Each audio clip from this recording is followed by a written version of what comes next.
합시다. 예, 주 안에서 수고와 사랑이 많습니다.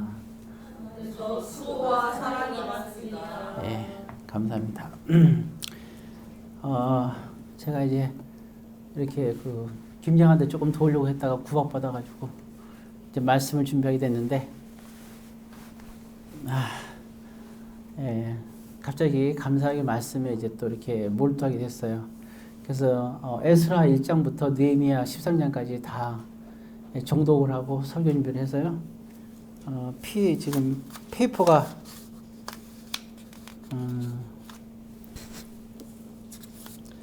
12페이지까지 이렇게 요약하고 정리하고 했는데도 12페이지가 나왔어요.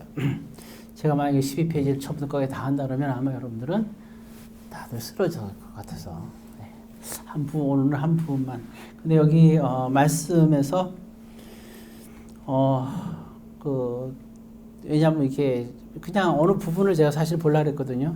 보다가 이게 어느 부분 한 부분 보려다니까 이게 안 되는 거예요. 그래서 야, 이거 안 되겠다 해서 1장부터 다시 보기 시작해가지고 봤는데 정말 어떤 말할 수 없는 그런 이게 우리 저뿐만 아니라 하나님께 제가 또 죄송한 마음도 막 생기고, 또 내가 이 부분들을 또 가르칠 것을 못 가르쳤구나 하는 것도 많이 깨달았고, 또 우리가 이렇게 회복되는 데 있어서 무엇이 이렇게 회복되게끔 이렇게 이런 부분들이 안 되겠구나 하는 생각들을 다시 한번 하게 돼서 참 이런 말할 수가 없네요. 근데 이 말씀이 지금 이제 우리 쭉 이제 말씀을 보게 될 텐데, 오늘은 이제 또 여러분들이 굉장히 또 김장을 하느라고 하는 중에서 피곤하기 때문에 오늘 다 일일이 할 수가 없고, 그것도 은혜예요, 그죠? 안 그랬으면 또 말씀을 오늘 더 보게 될지 몰랐는데, 오늘 그래서 한 부분을 한번 봐야겠다 생각을 했습니다. 자, 일단 이제 느헤미야 13장 일단 보겠어요.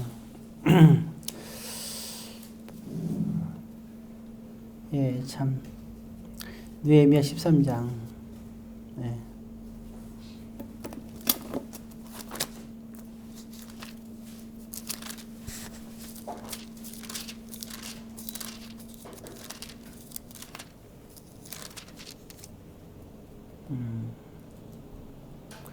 찾으셨으면은 거기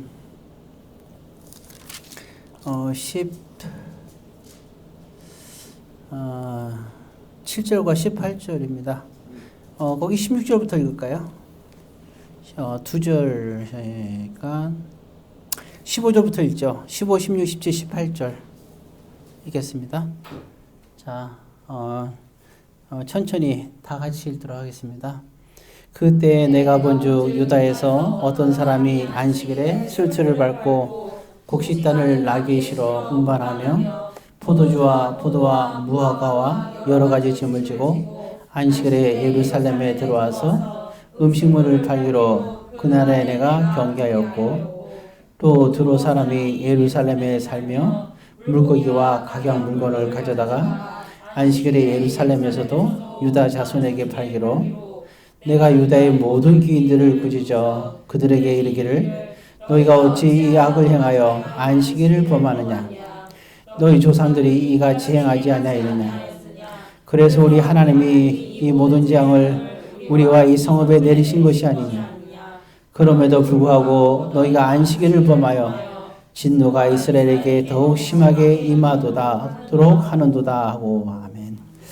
사랑의 아버지 하나님, 오늘 이 시간에도 손님께서 함께하여 주옵소서. 예수님의 이름으로 기도드립니다. 오늘은 안식일에 관한 얘기, 그리고 어떤 우리가 또 이제 하나님께 드리는 헌금에 관한 그러한 또 얘기. 제가 여러분들에게 헌금에 관한 얘기를 하면서 한 가지 아주 중요한 사실을 제가 이제 빼먹었구나 하는 생각을 가졌어요. 자, 그래서 일단 오늘 이제 안식일에 관한 말씀입니다. 이스라엘 선들이 예루살렘 성전에서 은혜로운 신앙생활을 하게 됐잖아요. 그리고 아주 또 부유한 삶을 살았죠. 모든 것을 또 누리며 살았는데 형통하고. 예, 그런데 그들이 어떻게 됐어요? 다 예루살렘 성전이 파괴되고 예배 처소도 잃어버리고 그들은 노예 같은 생활을 70년 동안이나 하게 됐다는 사실은 되게 충격적인 사건이죠. 예. 그래서 우리가 성전을 가지고 장난치면 안 됩니다. 예, 하나님께서 법궤를 만들고 모세 시대 때 법궤에서 하나님께서 함께 하셨어요. 이방인들이 법궤를 함부로 열어봤다가 다 죽임을 당하게 됐고, 그리고 또 다윗이 법궤를 갖고 오려다가 잘못해서 운반하던 사람이 그 사이에서 즉사하게 된 장면들이 있었어요. 예, 왜냐하면 거기는 하나님께서 계시니까. 그러니까 이제 이러한 하나님의 함께하는 역사가 있으니까 우리가 잘 알다시피 그때 사무엘 시대 때 그 제사장이 있었죠. 엘리 제사장. 엘리 제사장이 그 당시에 전쟁이 일어나게 돼요. 전쟁이 일어나는데 전쟁이 지는 거예요. 그래서 그들이 군여지책으로 어떻게 하느냐. 그래, 하나님의 법궤를 갖고 가게 되면 우리가 전쟁에 승리할 거야. 그런 거예요. 정말 이거 위험한 생각입니다. 이게 믿음이 좋은 것 같은데 위험한 생각. 하나님을 전쟁에서 이기기 위해서 하나님을 이용하려고 했던 거예요. 전쟁이 이기고 지는 것은 하나님께 달리는 거예요.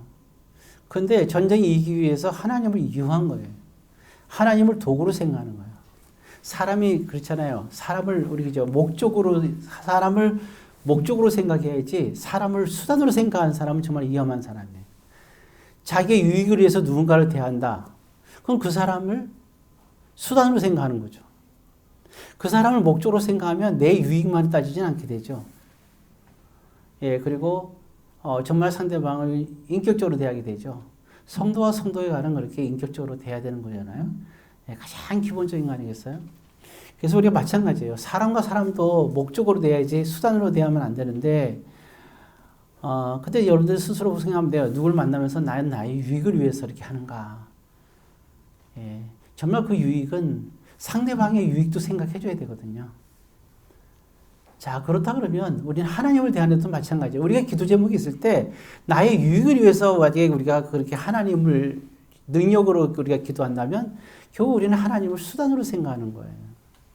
내가 나의 문제를 해결하는 데 있어서 이게 하나님께 먼저 유익이 돼야 되는 것이 중요한 거 아니겠어요?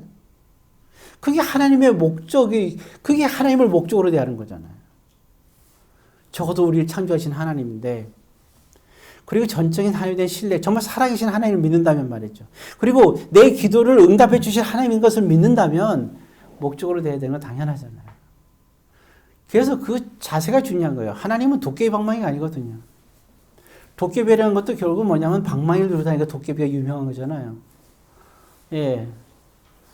어찌됐든, 자, 우리가 그런 걸 생각할 수가 있습니다.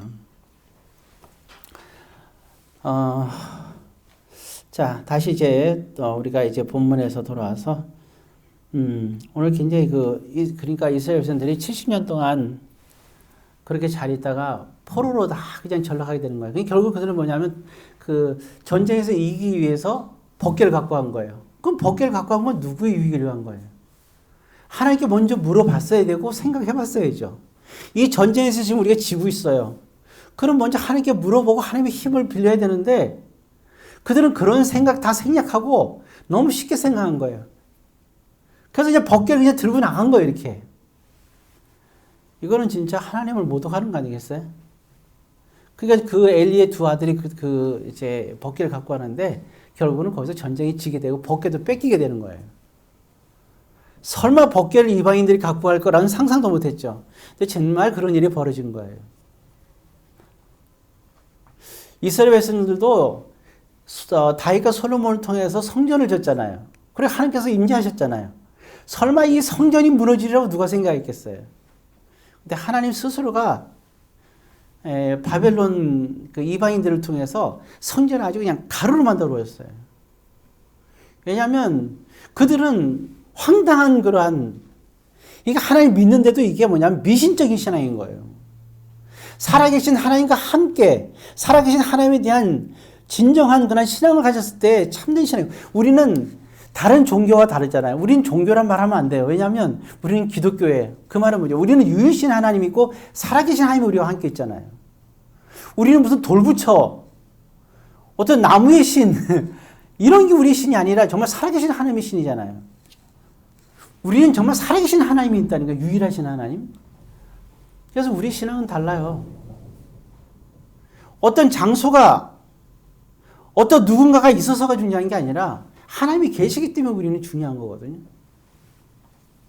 근데 그들은 예루살렘 성전에 대한 자만심이 있었던 거예요. 설마 우리가, 그들에게는 하나님이 없어요. 성전에 하나님이 계시면 뭐 한가요? 그들에게 하나님이 없는데. 이제 하나님을 수단으로 생각하는데. 하나님은 무슨 보험으로 생각해요, 보험. 그래서 예루살렘 성전 있고 예배 드리니까, 아, 난 그러면 이제 천국에 티켓이 있어. 보험으로 생각하는 거예요. 그리고 인생은 자기 멋대로 살아요. 네. 네. 자, 참 이게 얼마나 그런 참 위험한 생각인가. 그러니까 하나님을 믿으면서 하나님이 없는 신앙, 하나님이 그런 하나님에 대해서 인정하지 않는 신앙이라면 결국에는 우리가 아무리 말씀을 지키려고 해도 하나님이 없는 말씀 지킴, 하나님과 상관없는 말씀 지킴, 우리가 헌금을 해도 하나님과 상관없는 헌금, 우리가 뭐 말씀을 지킨 것도 물론이고 모든 신앙생활이 마찬가지예요. 예배도 그렇고 기도회도 그렇고 하나님이 없는 기도회라면, 그렇다면 이게 미신이라는 거예요. 미신과 기독교의 차이점은 하나님이 있느냐 없느냐예요. 그래서 우리가 성전에 와서 하나님이 없는 우리가 예배와 그리고 신앙생활을 한다면 우리가 결국은 뭐 이게 외식하는 자란 말이 그런 말이거든요. 하나님이 없이 사는 사람들. 자, 그래서 여기 지금 그 본문을 읽었잖아요. 18절에 보면 이렇게 나와요. 너희 조상들이 이같이 행하지 아니하느냐. 그래서 우리 하나님이 이 모든 재앙을 우리에게 내린 거 아니냐. 그 말씀을 하는 거예요. 그러니까 그들은 버림받은 거예요, 결국은. 그러니까 우리에겐 정말 하나님께서 우리가 성전을 주셨잖아요. 그리고 하나님께서 함께 하시잖아요. 여러분, 하나님을 잊지 마세요. 하나님이 있는 사람과 없는 사람은 분명히 차이가 있어요.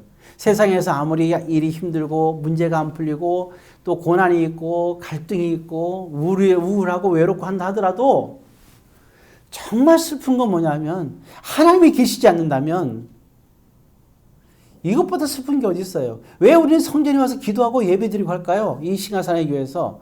왜 이곳에 와서는 우리가 일상 속에서 만나는 하나님의 역사와 이곳에서 말하는 삼위 하나님과 함께하는 그 만남의 그러한 인격적인 만남이 다른 거예요. 자, 우리가 그런 쪽으로 생각하고, 그래서 일단 여기서 보게 되면 일단 그 말씀에서 보니까 우리가 쭉 읽었잖아요. 근데 이제 거기서 보게 되면 어떤 내용이 나오느냐, 몇 가지가 있지만 그 중에 한 가지. 예, 17절에 보게 되면 나와 있었잖아요. 그죠? 예. 17절 우리가 다시 한번 읽습니다. 내가 유다의 모든 기인들을 꾸짖어 그들에게 이르기를 너희가 어찌 이 악을 행하여 안식일을 범하느냐. 그랬습니다. 안식일을 범한다. 예, 그들은 안식일을 범하는 것이 곧 하나님이 없는 신앙을 갖는 거예요. 예. 이게 그 모세가 처음에 기록할 때도 분명히 얘기를 하고 있잖아요. 그죠? 창세기 1장에 천지 창조하고 2장에 넘어가면서 1절에 바로 얘기한 게 뭐예요? 안식일은 거룩한 날이라고 하거든요. 거룩한 날. 그래서 이 안식일을 지키라는 얘기거든요. 그래서 이것이 모세가 십계명 받을 때에도 안식일 4계명에 있는 게 안식일을 지키라. 이거는 안식일을 지키고 안 지키는 뭐가 중요하냐면 하나님과 나와의 관계예요. 이거는 굉장히 중요한 거예요. 요즘에 온라인 예배 드리면서 이제는 이제 대면 예배를 드릴 수 있음에도 불구하고 또 그런 시대가 오면서 이제는 오면도 불구하고 사람들은 온라인 예배를 얘기한단 말이에요. 많은 사람들이 참 그 슬픈 일이죠. 자, 어찌되었든 안식에 관한 문제를 얘기하고 있어요. 그래서 이 안식일 때문에 하나님이 우리를 버렸다. 그래서 우리는 안식일의 회복이 있어야 돼요. 이번 코로나 사건에서 큰 교훈을 받는 동시에 우리가 경계해야 될 것은 안식일에 대한 얘기입니다.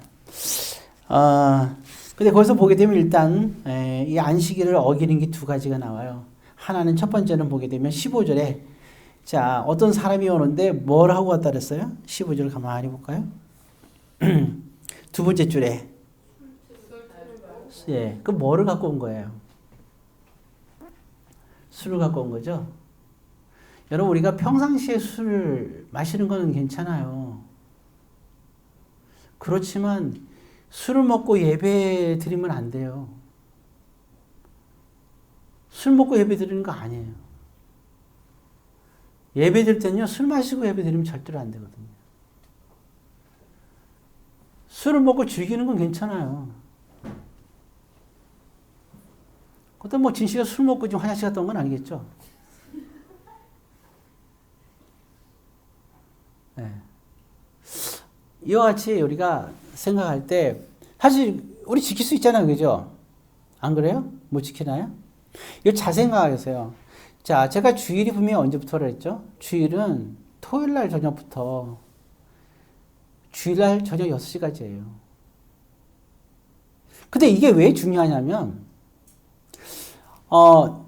이게 교회에서 하는 모든 일들이 생각할 때 뭐가 있어요? 주일날 생각해봐요. 주일날 오전 예배 드리죠? 오후 예배 드려요? 찬양 연습도 하고 그 다음에 성경 모임도 갔잖아요. 그죠? 그리고 또 교회에서 어떤 행사가 있을 수 있잖아요. 이런 모든 것을 포함이 되는 거예요, 이게. 그리고 그런 일들이 다 끝나고 났을 때는 어때요, 이제? 편안하게 집에 돌아가죠? 이게 뭔가 우선인 거예요. 뭐 이게 예를 들어서 어떤 그 성경 공부가 예를 들어서 한 4시까지 공부한다. 3시부터 4시까지 예를 들면. 근데 약속을 미리 잡아놓은 거야.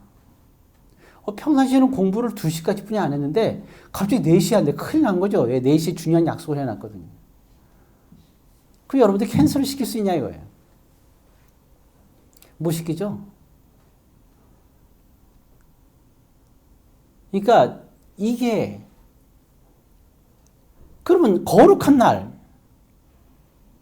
안 거룩한 날로 거룩한 날을 침범해야 되는 거잖아요. 자, 이와 같은 모습 속에서 우리가 안식일에 대한 생각을 잘 해야 돼요. 그리고 우리가 생각해 보세요. 토요일 날 밤늦도록 우리가 밤늦도록 술 먹고 음식 먹고 뭐 이것도 하고 저것도 밤늦게까지 막 새벽 2, 3시까지 이렇게 이제 신나게 뭐 영화, 인터넷 뭐 같은 여러 가지 했어요. 핸드폰도 하고. 자, 그럼 주일날 오면 어떻게 됐어요? 인생이 피곤하죠. 몸도 아프고 아주 괴롭지 않겠어요? 그 얘기를 하는 거예요. 그 얘기를. 그러지 말라고. 그러니까 절제를 해야 되는데 그렇잖아요. 그래도 이렇게 토요일날 이렇게 너무 뭐 이렇게 그렇게 술 마시지 말고 뭐 이렇게 좋은 시간 보내지 말라는 얘기 아니라 보내더라도 내가 절제하면 절제가 안 되면 하지 말아야 되는 거고 절제를 할 수 있는 만큼 충분히 해야 되는 거거든요. 너무 많이 자서 토요일날 너무 많이 잤기 때문에 주일날 졸린다면 내가 이해 가는데 그게 아니라 참 제가 사실은 어제 그 안과를 갔다 왔어요. 어디 이제 그 내과 갔다 오는 김에 안과 갔다 오거든요. 딱 가서 이제 컴퓨터를 켜보니까 2017년도에 제가 눈 검사를 받았더라고요. 혹시 왜냐면 노화 때문에 황반이 올까봐 걱정돼서 한번 갔다 왔어요. 예방 혹시 할까 하고. 근데 딱 했더니 너무 이제 감사한 일이 있었어요. 예. 보니까 눈을 검사했는데 노화가 이게 검사했더니 그 수치가 나왔는데 조금도 나빠진 게 하나도 없어요. 시력도. 그래서 그 의사가 되게 놀라더라고요. 아니 노화가 분명히 그때 왔는데 백내장기가 약간 있다 그랬거든요 그때. 근데 이번에 갔더니 백내장기도 거의 없대요.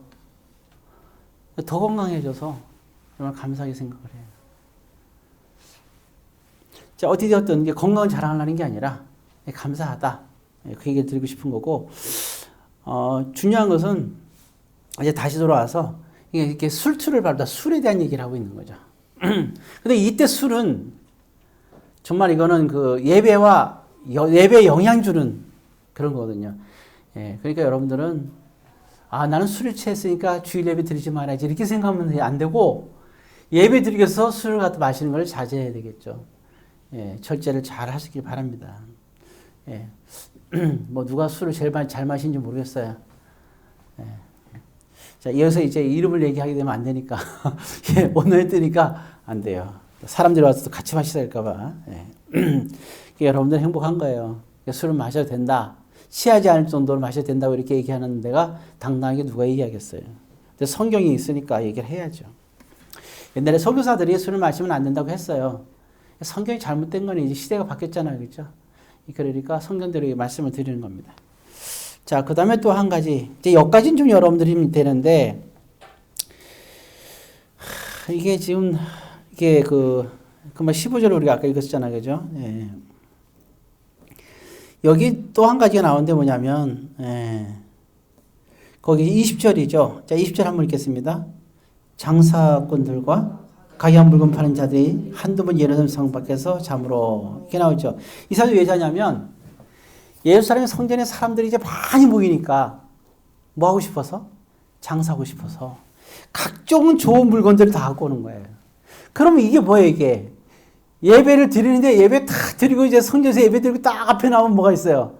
아주 그냥 먹을거리 뭐 이런 파는 그냥 쫙 여러분들 좋아하는 그게 그 거리가 형성된 거지. 네, 다 좋은 거 형성된 거잖아요. 근데 이거 보면서 이제 약간 이제 오해한 법이 있는데, 그러면 주일날은 그럼 뭐 그렇게 좋은 거 보면 안 되냐? 그 얘기가 아니라 지금 여기는 뭐 하고 있다 했어요. 예루살렘 성전 문을 닫아가지고 그들이 못 들어오게 했다 그랬어요. 근데 이 사람들이 뚫고 들어오는 거야. 그러니까 우리 교회가 만약에 이렇게 또 막 이제 막 성도들 막 모이잖아, 그죠? 그러면 장사꾼들이 막 앞에 지치고 있는 게 쫙 신간 사람의 교회에 성도들이 많이 사람이 모인다니까 이방이 되니까 물건을 팔러 그냥 쫙 모이는 거예요. 이 물건 저 물건. 그래서 성도들이 어떻게 돼요? 눈이 현혹이 되잖아요.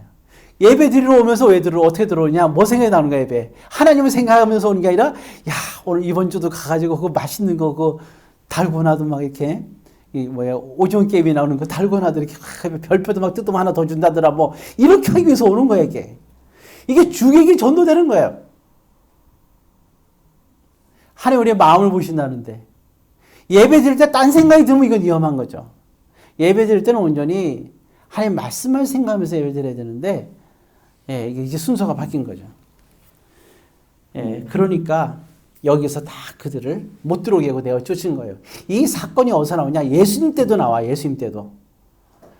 예수님도 어느 날 예루살렘에 딱 갔더니 그때도 이제 그 성전에 막 파는 사람들 나오잖아요. 그죠? 성전 안에서, 예루살렘 성전 안에서 그냥 다 채찍 가지고 막 뒤엎어버리면서 말도 안 되지 사실은. 그죠? 뒤엎어서 다 쫓아내버리잖아요. 그런 일이 있어요. 근데 여기 느헤미 시대와 똑같이 이런 일이 있는 거예요. 그러니까 하나님께 정말 원하는 거는 우리 애가 온전히 안식일을 지키기 원하는 거예요. 안식일을. 여러분들이 안식일을 정말 잘 지켜야 됩니다. 그리고 이제 두 가지가 더 중요한 게 있는데 그 중에 한 가지는 또 이렇게 우리가 이렇게까지 된 거 진짜 너무 여러 번 얘기하는 거예요. 거기 25절 읽습니다. 내가 그들을 책망하고 저주하며 그들 중 몇 사람을 때리고 그들의 머리털을 볶고 이르되 너희는 너희의 딸들을 그들의 아들에게 주지 말고 너희 아들들이나 너희를 위하여 그들의 딸을 데려오지 아니하겠다고 하나님을 가르쳐 맹세하게 하라. 그 다음에 25절 보면 좀 나오는데요. 27절에 그래서 이렇게 나옵니다. 27절 있습니다. 너희가 이방 여인을 아내로 맞아 이 모든 큰 악을 행하여 우리 하나님께 범죄하는 것을 우리가 어찌 용납하겠느냐. 이스라엘 백성들이 그렇게 하나님 앞에서 패가망신이 한마디로 한 이유는 이방 여인에게 있는 거예요. 이게 중요한 거예요. 이방 여인에게 있는 거예요. 솔로몬 얘기하면서 그 얘기하는 거예요. 이방 여인에게 있다.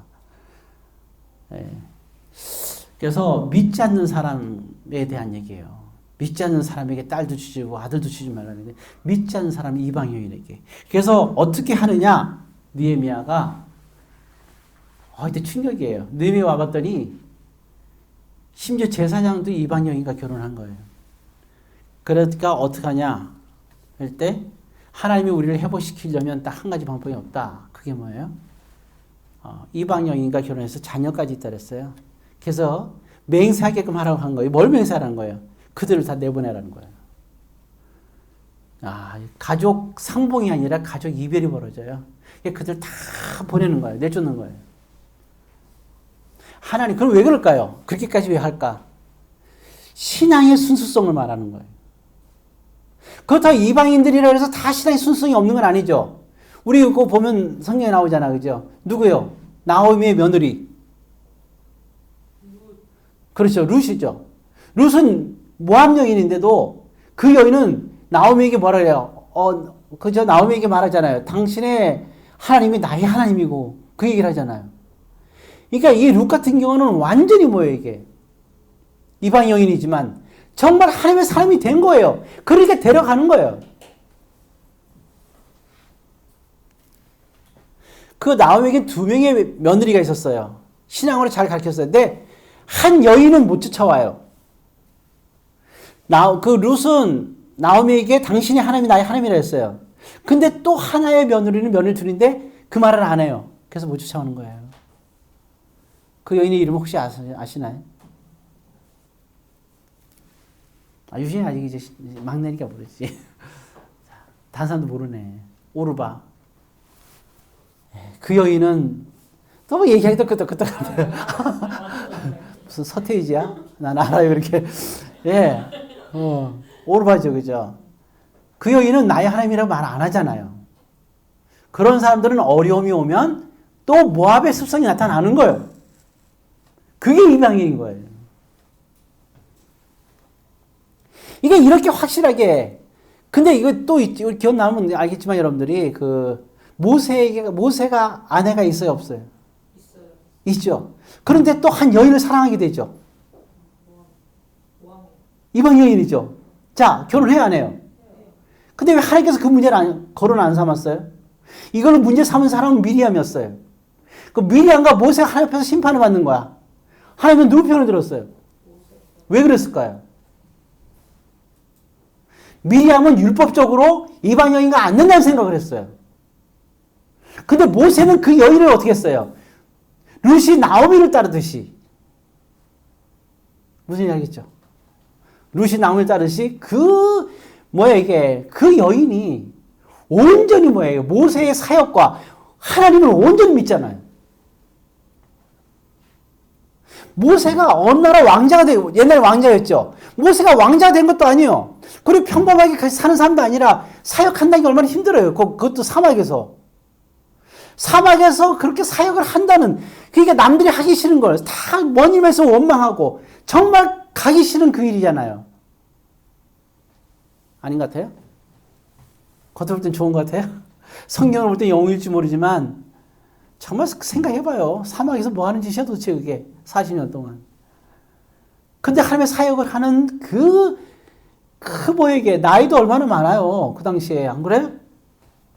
몇 세에 부름받았어요. 모세가. 나이가 몇이라? 80에 부름받았어요. 그럼 그 여인 나이가 몇이라는 얘기야. 젊은 여인일 거 아니에요. 근데 젊은 여인도 불구하고 모세를 이렇게 따른다는 게 쉬운 일이에요? 결혼한다는 게 그리고 쉬운 일이 아니잖아요. 어쨌든 미리암과 이렇게 관계 속에서 봤을 때 하나님은 모세 편을 들어준 거죠. 이게 이와 같이 아예 모세처럼 아니면 다윗처럼 이렇게 이방인에도 그럼 이게 너가 믿으면 내가 신앙생활 할 게가 아니고 이건 정말 제일 독 중에 독이야. 아니라 먼저 신앙생활을 제대로 해야 되는 거예요. 룻은 제대로 신앙생활 하니까 나오미를 따라온 거고 오르바는 하다가 신앙이 멈췄기 때문에 안 됐기 때문에 못 쫓아온 거예요. 참 놀라운 거죠 이게. 그래서 여러분들이 정말 너무나 이렇게 사랑하는 사람이 있을 때 이방인이면 먼저 교회를 초대를 하세요. 그리고 신앙생활 제대로 하게끔 하세요. 결혼하고 안 하고는 그 다음에 문제야. 왜? 누가 허락해야 되는 거예요, 그거는. 하나님께서 허락할 문제예요. 먼저 신앙이 그에게 들어가는 게 중요한 거예요. 신앙이 없는 사람과 있는 사람의 차이점에서 같이 있고 나서 그 다음에 결정을 해야 되는 거예요. 신앙이 있는 후에 결정하는 거야. 내가 신앙이 있고 저 사람이 없을 때 결정하는 게 아니고 내가 신앙이 있고 저 사람도 신앙이 있을 때 그때 장래를 생각하는 거예요. 그에게도 기회를 줘야 되는 거지. 안 그래? 맞잖아요. 이게 간음 중에서 최고의 간음이 뭐예요? 최고 간음이 며느리가 시아버지하고 같이 결혼하는 거는 이거는 정말 끔찍한 일이에요. 간음 중에서. 그런데 한 여인이 시아버지하고 부부를 맺었어요. 근데 그 맺을 때 뭐라 그래요? 하나님께서 이건 말도 안 된다. 왜? 율법을 하니까. 그 남자가 믿음이 좋으니까 그랬을 거 아니에요. 그러니까 둘이서 하나님 앞에서 나가는 거예요. 그 여인은 내가 며느리지만 당신의 아내로 남편을 삼겠다고 나간 거야.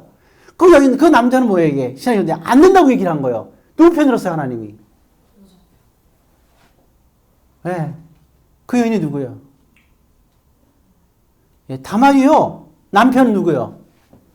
그 유명한 루벤, 시몬, 레위, 유다. 유다예요.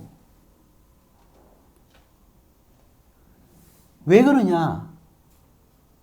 이 판단력이 왜 이렇게 되느냐 하면 누구냐면 바로 그 여인이 우리 잘 알듯이 다말이란 여인이나 그 신앙이란 말이에요. 신앙.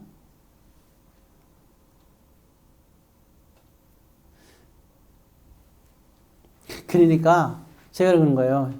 이방인 만약 이방인이 돌아올지 안 돌지 어떻게 하냐고. 돌아올 걸 생각하면서 믿는 게 아니라 사귀는 건 좋지만 그러나 좀 더 심각하게 될 거 아니에요. 시간 지나면서. 그러니까 먼저 신앙생활을 하는 거고 훈련을 받아봐야 되는 거죠. 제대로. 그러면 보면 최소한 2년에서 3년.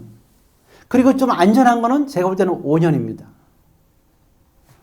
자, 이와 같이 믿는 사람들이라면 달라지죠. 그러나 믿지 않는 사람이라면 정말 그렇다면 기회를 줘야 되겠죠. 신앙은. 그죠? 자, 아무튼 그래서 가장 여기 중요한 게 이반연계 결혼이에요. 그리고 마지막으로 여기에 나오는 것 중에서 뭐가 나오냐면 헌금행하는 얘기가 나온 거예요. 이 부분에 보서 볼 때 천연매가 얘기가 나오고 11조 얘기가 나와요.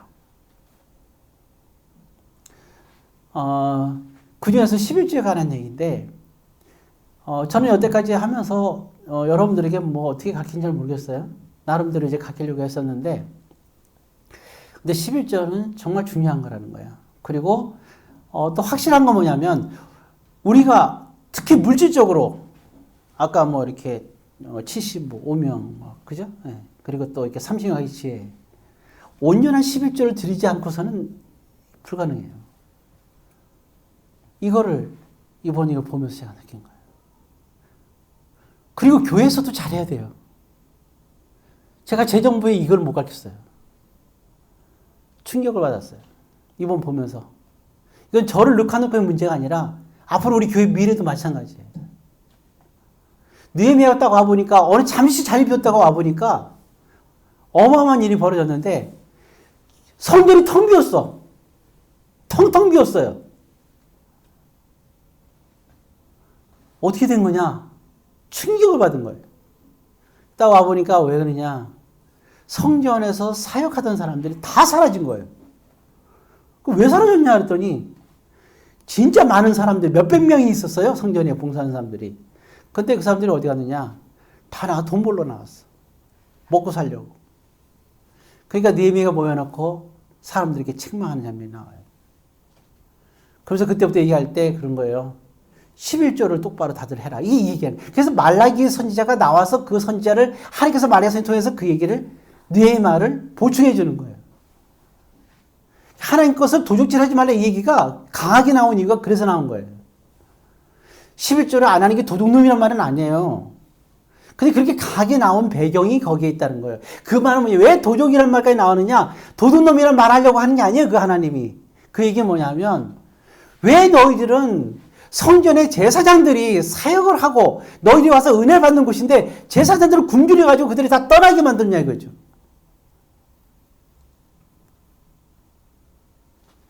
저는 우리 고생해 계시지만 제가 17년 사역을 했는데 전 17년 동안 사례비 하나도 안 받았어요. 거의. 조금씩 받을 때 있었지만 그죠? 김상선 아닌가요? 대답을 안 해요. 말고. 저는 교회를 위해서 다니엘에게 생각해서 이렇게 작다고. 근데 이거는 금액의 문제가 아니야. 뭐 11조 갑자기 확 늘어나겠어요, 우리 교회가? 그건 아니잖아요. 근데 이걸 보면서, 저만의 개인의 문제가 아니잖아요. 제 말을 이해하겠어요? 제가 뭐 11조 뭐 받고 돈 받고 이런 문제가 아니에요. 자꾸만 그런 감동이 일어나는데, 생각해보니까, 그렇구나.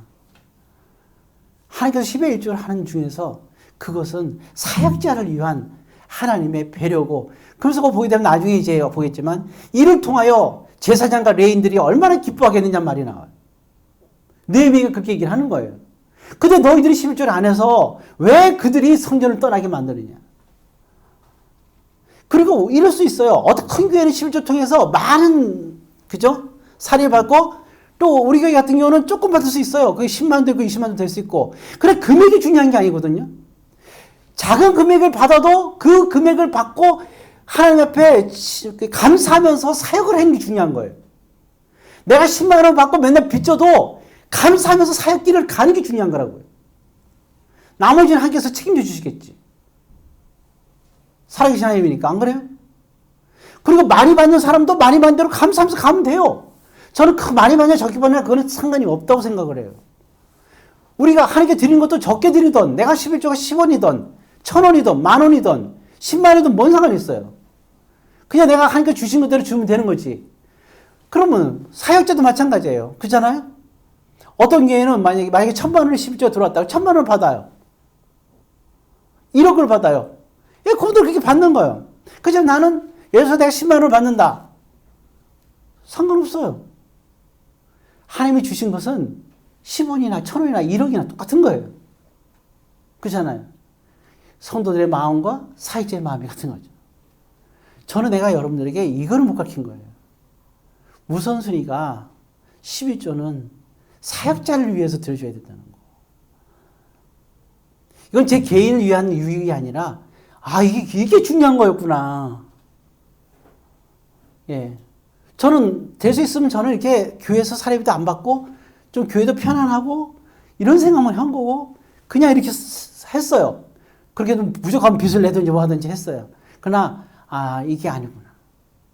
그래서 이 보게 되면 몇 가지 이런 그 예물을 통해서 일단 사역자를 위해서 먼저 배려줘야 되는 이런 부분들, 기본적으로 배려야 되는 이런 부분들을 이 본문을 보면서 그런 얘기까지 나오더라고요. 자, 이제 여러분들이 말씀을 보면서 한번 여러분들 읽어보세요. 제가 이제 이걸 처음부터 다 다시 할 거예요. 쫙 간단하게 얘기하는 거예요. 오늘 금요일이기 때문에 또 에스라서 1장부터 느헤미야 14장까지 에스라에서 다 읽고 제가 이것도 그리고 왜냐하면 제 후임자가 왔을 때 문제잖아요. 후임자가 왔을 때 사례비 없이 사역하겠어요? 이 생각하니까 머리가 어질어질 하더라고요. 그럼 우리 교회는 사역자가 없이 그럼 사역을 해야 돼요. 제가 살아있을 땐 괜찮은데 죽고 나면 어떻게 해요? 생각해보니까 사례비 안 보고 사역하는 사람이 아무도 없더라고요. 이건 나는 큰 하나님이 잘못하는구나. 예, 이제는 뭔가 근본적으로 하나님께서 일단은 물질의 축복을 주실 것 같아요, 우리 교회에. 그러니까 이제 이런 마음과 이런 생각을 주실 것 같고요. 모든 일이 다 잘 되라고 보겠습니다. 자, 그래서 오늘 또 이렇게 말씀을 나누는데 오늘 제가 여러분들 하는 것들 첫 번째 중요한 게 뭐였죠? 안식일. 그 다음에 두 번째는? 이방인. 예. 이방인가 결혼하고 안 하고의 문제가 아니라 무슨 알겠죠? 예. 이방인 결혼할 때 우선순위 꼭 기억하세요. 그 다음에 세 번째는 11조든 천년이든 드려지는 감사 예물 속에서 그것이 먼저 사역에 대한 배려가 반드시 있어야 되는 부분이다라는 것을 꼭 생각하고 여러분들이 세 가지를 기억하시기를 주의 이름으로 권면드립니다. 기도하겠습니다. 사랑의 아버지 하나님, 오늘 주어진 말씀을 통하여서 우리 모두가 다 같이 다시 지금까지 지은 모든 죄를 다 돌이키고 용서받고 이제 하나님의 온전한 백성으로서 우리에게 주의 말씀을 기울이며 주의 율법을 기울이며 우리가 승리하며 축복받는 그리고 다 응답받는 주님의 자녀들이 되게 하여 주옵소서. 예수님의 이름으로 기도드립니다.